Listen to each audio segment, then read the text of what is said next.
আফগান স্বরাষ্ট্রমন্ত্রী মাওলানা সিরাজউদ্দিন হাক্কানি বলেছেন, ব্যক্তি স্বার্থের চেয়ে ইসলামী শাসন ব্যবস্থার স্বার্থই অগ্রাধিকার পাওয়া উচিত।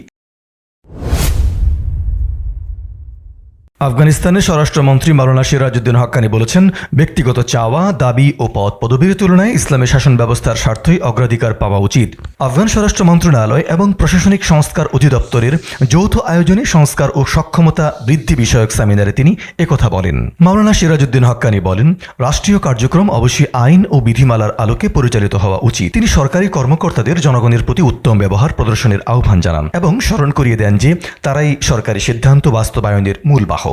জনগণের সমস্যাগুলো দ্রুত, সততা এবং নিষ্ঠার সঙ্গে সমাধানের গুরুত্ব তুলে ধরে মাওলানা সিরাজউদ্দিন হাক্কানি আরও বলেন, এভাবে কর্মকর্তারা জনগণ ও শাসন ব্যবস্থার প্রকৃত প্রতিনিধি হয়ে উঠতে পারেন। তিনি আরও বলেন, ইসলামী শাসন ব্যবস্থা সংহতকরণ, সংস্কার প্রতিষ্ঠা, জনসেবার মানোন্নয়ন ও নীতিনির্ভর আইন প্রণয়নের জন্য নিরলসভাবে কাজ করে যাচ্ছেন ইমারত ইসলামিয়া আফগানিস্তানের আমির।